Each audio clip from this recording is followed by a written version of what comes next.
Coba bayangin Anda melihat dua kota tetangga.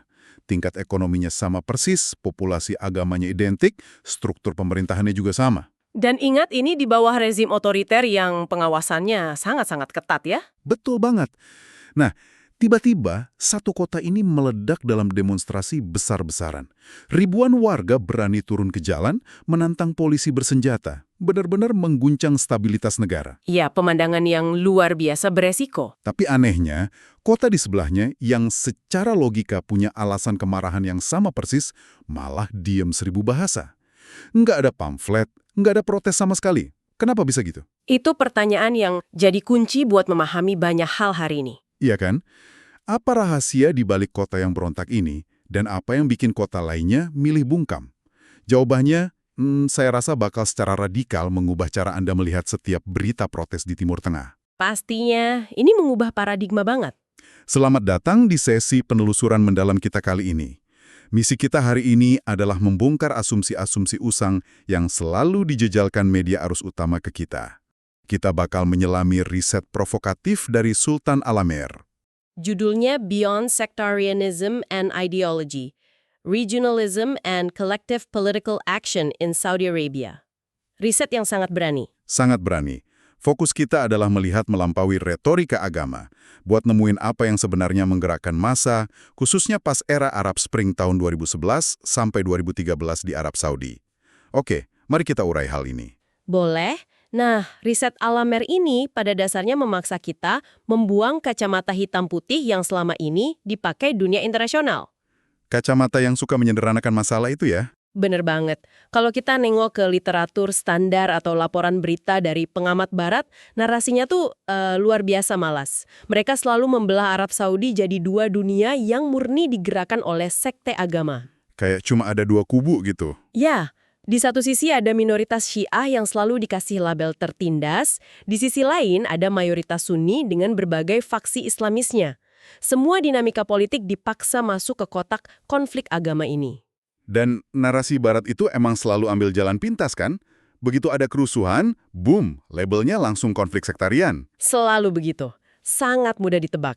Misalnya nih, pas protes masif pecah di kota Qatif tahun 2011, headline global langsung teriak kalau ini murni pemberontakan Syiah yang nuntut hak agama. Terus pas protes besar juga ngehantam kota Buraidah tahun 2012 sampai 2013, analis langsung nge-labelin itu ulah kelompok Islamis radikal Sunni. Seolah-olah warga di kedua kota ini turun ke jalan murni karena dorongan teologi. Iya kan? Kayak digerakkan sama dalil-dalil kitab suci doang. Iya, padahal realitasnya jauh lebih rumit. Al-Amer ngasih contoh yang bagus banget soal ini pakai buku karyanya Toby Mathieson. Iya. Contoh itu telak banget. Jadi gini, Mathieson dalam bukunya itu sering banget pakai frasa tokoh Syiah buat mendeskripsikan para pemimpin protes di Qatif. Dia milih sebutan itu alih-alih pakai istilah tokoh Qatif. Padahal beda satu kata doang, tapi efeknya besar ya. Fatal banget malah buat pemahaman kita. Dengan nyematin label tokoh Syiah, Anda itu secara otomatis melucuti elemen lokalitas dari perjuangan mereka. Jadi kayak mengabaikan akar lokal mereka gitu. Betul. Anda jadi ngabain fakta kalau tokoh ini lahir dan besar di Qatif. Mereka itu lagi merjuangin nasib petani lokalnya, melawan perampasan tanah di kota itu, dan ngebela sejarah warganya. Bukan sekedar urusan agama di awang-awang. Masuk akal. Terus Al-Amer juga meruntuhkan teori sektarian ini pakai perbandingan yang nggak bisa dibantah, yaitu wilayah Al-Ahsa. Nah, Al-Ahsa ini kasus yang sangat menarik. Komposisi demografinya kan hampir kembar ya sama Qatif. Warganya juga mayoritas penganut Syiah. Mereka ngadepin diskriminasi birokrasi yang sama. Teks agamanya sama. Kalau argumen Barat itu benar, kalau orang turun ke jalan cuma karena mereka Syiah yang marah, harusnya Al-Ahsa juga ikut terbakar, Bong. Logikanya begitu. Harusnya skalanya sama besarnya dengan Qatif. Kenyataannya kan, jalanan di Al-Ahsa jauh lebih sepi.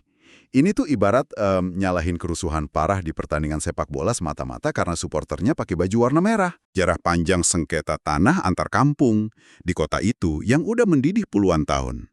Anda nggak bisa cuma nyalahin warna bajunya. Jadi, kalau bukan cuma soal agama, apa dong yang bikin warga di kota-kota spesifik ini berani berontak? Yang sangat menarik di sini adalah fakta bahwa akademisi Barat itu ngelewatin elemen terpenting dalam sosiologi Timur Tengah modern, yaitu regionalisme. Sentimen kedaerahan maksudnya? Betul, kebanggaan daerah. Kegagalan analis barat ini punya akar sejarah. Pasca tragedi 911, semua mesin intelijen dan akademik barat itu ngalamin hiperfokus ke ideologi agama. Mereka sibuk nyari hantu radikalisme ya? Iya, mereka sibuk membedah teks agama buat nyari tahu gimana Al-Qaeda bisa lahir. Perhatian mereka kesedot penuh ke wacana teologis tingkat tinggi. Akibatnya apa? Mereka buta sama fakta di lapangan, bahwa di kota kayak Qatif dan Buraidah, mesin penggerak massanya itu identitas regional. Jadi mereka bergerak bukan demi panji agama global ya, tapi demi kebanggaan lokal atau kepahitan historis daerah mereka sendiri. Persis! Solidaritas antar tetangga itu yang jadi motor utamanya. Oke, tapi ngebangun sentimen kedaerahan itu satu hal. Memobilisasi ribuan orang buat baris melawan monarki absolut yang nggak segan pakai kekerasan, itu urusan yang beda jauh. Disinilah hal ini jadi sangat menarik buat saya. Ya, Almer minjem teorinya Timur Kuran di bagian ini. Teori soal falsifikasi diri atau self-falsification kan. Pemahaman saya soal teori ini tuh kayak konsep hidup dengan dua wajah. Di ruang publik, di depan aparat, Anda sorak-sorak ngedukung pemerintah. Pasang foto raja di jendela mobil. Ini opini publik Anda. Supaya bisa bertahan hidup sehari-hari ya. Betul. Tapi di ruang privat, di dalam pikiran Anda sendiri, Anda mungkin benci setengah mati sama rezim itu. Jadi Anda terus-terusan memalsukan diri Anda sendiri di depan umum. Dan beban psikologis dari pura-pura tiap hari itu luar biasa capek. Orang-orang ini sebenarnya nyimpen bom waktu di dalam kepala mereka. Terus pertanyaannya, kapan mereka meledak? Nah, itu yang Quran sebut sebagai ambang batas revolusioner. Kapan seseorang mutusin buat lepas topeng dan turun ke jalan? Individu itu selalu ngitung risiko. Kalau dia protes sendirian, ya dia pasti dipenjara atau dihilangkan. Pastinya. Cari mati itu namanya. Tapi, kalau dia yakin banget ada 10.000 orang lain yang bakal ikut turun bareng dia, resiko pribadinya turun drastis. Masalah terbesarnya adalah gimana Anda bisa tahu kalau 10.000 orang di luar sana punya opini privat yang sama dengan Anda, kalau semuanya lagi pada pakai topeng. Nah, tunggu. Di sini saya mau kasih dorongan kritis nih. Teorinya emang kedengeran elegan dan matematis di atas kertas, tapi kita lagi ngomongin Arab Saudi loh. Negara dengan arsitektur pengawasan yang sangat agresif. Bener. Jaringan polisi rahasianya salah satu yang paling ketat di dunia. Media diawasi, telepon bisa disadap. Kalau saya aja nggak berani ngeritik di warung kopi karena takut pelayannya itu informan polisi, gimana caranya warga di satu kota bisa saling baca pikiran? Gimana mereka ngebangun rasa saling percaya sampai nembus ambang batas revolusional itu tanpa ketahuan intel? Kegelisahan Anda itu persis yang dijawab sama modifikasinya Alamer. Alamer ngenalin konsep yang namanya represi situasional. Represi situasional? Maksudnya gimana tuh? Gini, kita sering ngebayangin negara otoriter itu ada di mana-mana, kayak di novel 1984 gitu. Padahal, kapasitas negara itu terbatas. Rezim emang mendominasi ruang makro. Mereka pegang TV, koran besar, kurikulum pendidikan, sampai telekomunikasi. Oke, narasi nasionalnya dipegang penuh ya? Betul, tapi negara nggak punya sumber daya buat memonopoli ruang-ruang publik skala mikro di tingkat lokal. Ruang lokal kayak pertemuan tingkat RT atau pengajian kampung gitu maksudnya? Tepat. Ruang kayak diwaniyah, majelis keluarga, masjid lingkungan yang dikelola komunitas, pertemuan klan, atau sekedar diskusi di kedai kopi kampung. Ruang-ruang ini tuh terlalu banyak dan terlalu nyatu sama budaya sehari-hari. Jadi polisi rahasia nggak bisa ngawasin semuanya secara total. Gak bisa. Dan disinilah kelemahan pengawasan itu dieksploitasi sama identitas regional tadi. Rasa saling percaya itu nggak dibangun lewat manifesto politik di internet yang gampang dilacak. Tapi lewat obrolan fisik sehari-hari ya? Ya, dari mulut ke mulut. Warga di satu kota ini berbagi sejarah yang sama, mereka saling kenal keluarga masing-masing, dan mereka ngeluhin jalan berlubang yang sama di pertemuan lokal. Wow, masuk akal sih kalau komunikasi hiperlokal yang organik gini bisa lolos dari radar sensor nasional. Anda pasti berani jujur di depan tetangga yang keluarganya udah Anda kenal 3 generasi. Pastinya, kepercayaan itu terbangun secara alami. Tapi ini nimbulin paradoks yang gede banget menurut saya. Negara Arab Saudi di paruh kedua abad 20 kan terobsesi banget sama sentralisasi kekuasaan dan modernisasi. Tujuan utama mereka itu ngeleburin identitas suku ke dalam satu identitas nasional. Proyek nasionalisme klasik. Nah, kenapa sentimen kedaerahan yang harusnya mati digerus sama pembangunan dan TV nasional, ini justru bertahan, malah berubah jadi senjata perlawanan? Ironi terbesarnya ada di situ. Negara sendirilah yang secara nggak sengaja nyiptain identitas regional ini lewat proses birokrasinya. Tunggu, birokrasi negara yang nyiptain identitas pemberontak? Betul. Sosiolog kan sering kejebak mikir kalau budaya lokal itu cuma sisa-sisa masa lalu yang susah hilang.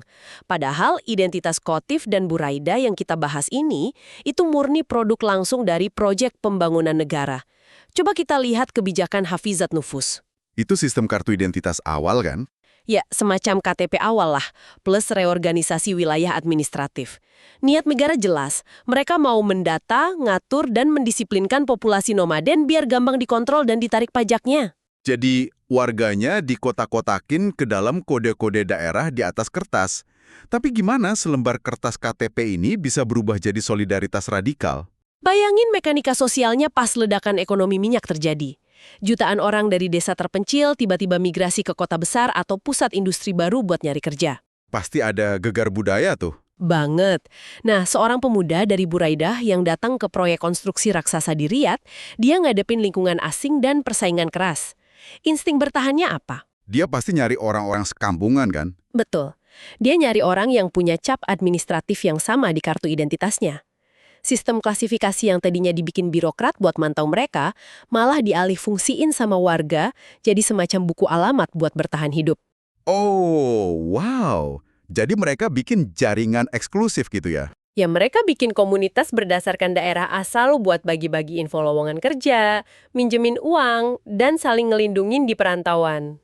Ini tuh ibarat perusahaan raksasa yang ngasih kartu ID dengan kode departemen buat nertibin antrian karyawan masuk gedung. Analogi yang menarik. Terus? Tapi kode itu malah dipakai sama karyawannya buat ngenalin rekan satu divisi di luar kantor, ngebangun solidaritas, dan akhirnya boom ngebentuk serikat pekerja militan per departemen buat ngelawan manajemennya sendiri. Analogi yang sangat presisi. Mereka ngegunain alat kontrol dari atas sebagai senjata konsolidasi dari bawah. Dan negara nggak cuma ngelakuin blunder di administrasi loh, mereka juga memicu kebangkitan intelektual lokal secara nggak sengaja. Gimana caranya tuh? Di tahun 60-an sampai 80-an, negara mensponsori proyek pendokumentasian wilayah. Ada seri buku This is Our Country dan Kamus Raksasa Geographic Dictionary karya Hamad Al-Jasir. Tujuannya sebenarnya buat literasi nasional, semacam katalog geografis biasa. Tapi dibajak sama penulis lokal. Tepat, intelektual lokal pakai fasilitas dan dana penerbitan itu buat nulis buku yang mengagungkan sejarah eksklusif daerah mereka sendiri, bukan narasi negara. Mereka nyelundupin ensiklopedia lokal di bawah payung proyek negara. Cerdik banget. Siapa aja tokohnya? Di Katif, ada sejarawan Muhammad Al-Muslim. Dia ngulis buku Coast of Black Gold. Yang menarik di sini, dia nggak nulis soal ratapan minoritas Syiah. Dia malah nulis epik pahlawan lokal Katif sejak era pra-Islam ngelawan imperialisme Portugis dan Utsmaniyah. Oh, jadi dia ngebangun kebanggaan berbasis tanah dan pesisir, bukan murni teologi Syiah ya? Betul. Dan kalau kita lihat, Buraidah di wilayah Qasim yang mayoritas Sunni, pembentukan identitasnya juga beda lagi. Pasti narasinya beda kan buat Sunni? Ya, di Qasim, budayawan Al-Obodi nulis kamus yang ngebentuk citra khas orang Qasim. Dia nggak bawa-bawa afiliasi Islamis, dia mencitrakan orang Buraidah itu sebagai pedagang ulet yang mandiri, perantau tangguh, dengan budaya komersial yang jauh lebih kosmopolitan dibanding wilayah Najd lainnya. Memori kolektif yang direkayasa lewat karya cetak ya? Berarti ini kayak ngevalidasi prinsip politik itu. Pembentukan negara butuh penamaan wilayah. Tapi begitu nama itu dikasih, namanya bukan lagi milik negara. Warga ngambil alih nama itu jadi senjata. Sangat betul.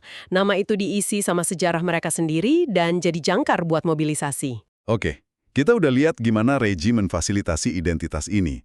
Tapi kan, Arab Saudi punya puluhan wilayah administratif. Kenapa cuma Qatif dan Buraidah yang sosiologinya cukup kuat buat bikin protes jalanan?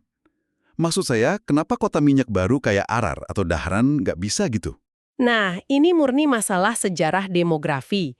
Sama kemampuan kota itu menahan elit intelektualnya supaya nggak pergi. Pretensi elit maksudnya. Gimana bedanya sama kota kayak Arar? Kota-kota kayak Arar atau Dahran itu kota buatan. Lahir mendadak karena ada pipa minyak Aramco di bawahnya. Yang ngisi kota itu siapa? Puluhan ribu migran campuran dari berbagai provinsi. Ah, Jadi mereka nggak punya memori kolektif yang sama ya. Sama sekali nggak ada. Kalau satu warga marah sama negara, dia nggak tahu apakah tetangganya yang dari suku beda bakal ngebela dia. Ambang batas revolusionernya terlalu tinggi buat ditembus. Nggak ada kohesi sosial. Komunitasnya terlalu terfragmentasi buat saling percaya.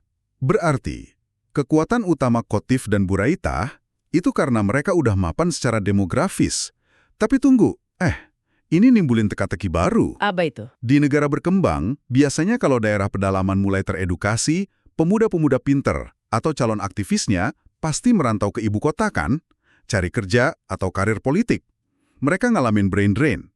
Gimana ceritanya Buraida bisa nahan kaum elit intelektualnya buat nggak pindah ke Riyadh? Lewat ironi kebijakan negara yang kesekian kalinya, desentralisasi pendidikan tinggi. Serius? Negara yang ngebangun kampusnya di sana? Iya, di akhir 70-an dan awal 80-an, pemerintah bangun cabang Universitas King Saud dan Universitas Imam Muhammad Ibnu Saud tepat di Buraida. Ribuan pemuda kritis dan aktivis potensial nggak perlu lagi ke Riyadh buat sarjana, mereka tetap tinggal di tanah kelahiran mereka. Wow, jadi dengan nyediain kampus lokal, pemerataan pendidikan ini justru ngasih mereka amunisi buat ngelawan pusat. Ini titik buta pembangunan yang fatal buat rezim. Fatal banget. Bayangin, pemuda-pemuda ini lulus, ekonomi kota juga lagi berkembang, jadi mereka nggak pergi. Mereka jadi guru sejarah di SMA Buraidah, jadi jurnalis koran lokal, jadi ulama di masjid-masjid sana. Terus elit-elit ini nyiptain ruang gema ya. Mereka ngajarin generasi mudanya soal ketidakadilan dan merawat sentimen perlawanan di ruang-ruang yang nggak bisa disentuh sensor TV nasional. Persis. Ini bukan sentimen liar lagi loh. Ini udah terinstitusionalisasi dengan rapi. Makanya gerakan protes mereka militan banget. Tapi ada satu hal yang bikin saya penasaran. Kotif dan Buraidah kan sama-sama protes. Mereka pakai anatomi sosiologis yang sama. Musuhnya juga sama-sama rezim otoriter di waktu yang barengan. Logika musuh dari musuhku adalah temanku harusnya berlaku dong. Ida dan Katif nyoba bikin koalisi nasional bareng. Tembok kecurigaan sektenya terlalu tebal ya. Sangat tebal. Alam Ghazli Jamar nyeritain satu insiden spesifik pas demonstrasi Buraidah yang sangat gelap. Insiden puisi singa dan burung unta. Singa dan burung unta, gimana tuh bunyinya? Pas protes Buraidah lagi puncak-puncaknya, massa Sunni di sana meneriakkan bait pelintiran puisi Arab abad ke-7 ke arah aparat keamanan. Bunyinya gini, seekor singa kepadaku dan seekor burung unta di Katif. Ya ampun, itu ejekan yang gelap banget sih. Di tengah perjuangan nuntut hak sipil, mereka masih nyempetin bikin ejekan yang isinya kecemburuan sektarian. Betul, maknanya dalam loh. Seekor singa kepadaku itu artinya aparat rezim berani tampil buas dan tanpa ampun karena yang dihadapi pemrotes Sunni di Buraidah. Dan burung unta di Kotif itu sindiran kalau aparat mendadak jadi pengecut pas ngadepin massa Syiah di Kotif ya. Nyembunyiin kepala di pasir kayak burung unta. Iya. Hal ini memunculkan satu pertanyaan penting. Gimana Anda mau memimpikan reformasi demokrasi nasional kalau kelompok yang lagi sama-sama protes malah sibuk saling curiga tentang siapa yang lebih disukai sama tongkat pemukul polisi? Itu tragedi absolut sih. Jadi identitas regional yang tadinya berhasil ngasih mereka keberanian buat nembus rasa takut, justru jadi sangkar besi yang ngurung empati mereka. Mereka berani ngelawan negara, tapi buta sama kemanusiaan tetangga di kota sebelahnya. Betul. Regionalisme ngasih kekuatan untuk protes, tapi ngasih batasan mutlak untuk aliansi yang lebih luas. Luar biasa. Penelusuran kita hari ini ngasih pelajaran yang berharga banget buat Anda semua. Realitas di lapangan itu jauh lebih berantakan dari model teoretis yang rapi di berita. Jangan langsung percaya sama label Sunni lawan Syiah. Benar. Kalau Anda dengar berita bentrokan di Timur Tengah, jangan cepat puas sama headline murahan. Kayak yang udah dibuktiin sama riset Sultan Al-Amr, protes itu sering digerakkan sama hal duniawi. Kebijakan birokrasi, KTP, letak kampus, sampai kamus geografi tua, itu seringkali lebih mematikan buat rezim ketimbang teologi apapun. Negara nggak sengaja nyetak senjata perlawanannya sendiri. Dan warga pakai kedekatan fisik mereka buat ngecoh sensor yang canggih. Berdasarkan semua yang udah kita bahas hari ini, saya mau ninggalin Anda dengan satu pemikiran provokatif. Sepanjang sejarah yang kita bahas, pemberontakan ini sangat bergantung pada stabilitas geografi. Pemuda yang menetap, memori daerah yang statis puluhan tahun. Keterikatan pada tanah ya. Ya. Tapi coba bayangin masa depan pas perubahan iklim ekstrim bikin suatu wilayah udah nggak bisa dihuni lagi karena krisis air. Atau pas pergeseran ekonomi radikal pasca minyak memaksa negara cabut subsidi gede-gedean. Jutaan orang bakal terpaksa ngelakuin migrasi internal besar-besaran ke mega kota campuran masa depan. Kehilangan akar mereka secara paksa? Tepat. Kalau identitas regional yang spesifik ini adalah satu-satunya perekat yang bikin orang berani ngelawan otoritarianisme Elium, apa jadinya pas batas geografi itu meleleh karena krisis iklim? Pertanyaan yang sangat menakutkan sebenarnya. Apakah identitas regional ini bakal mencair dan hilang, bikin warganya balik ketakutan dan terisolasi? Atau akankah keputusasaan itu maksa faksi-faksi ini buat ngancurin tembok sektarian mereka dan bermutasi jadi bentuk perlawanan politik baru yang belum pernah kita bayangin sebelumnya? Sesuatu untuk Anda pikirkan. Sangat layak untuk direnungkan. Terima kasih udah bergabung di sesi bedah riset kita kali ini. Jangan lelah buat mempertanyakan narasi arus utama, terus baca melampaui judul berita, dan yang terpenting, terus jaga rasa ingin tahu Anda. Sampai jumpa.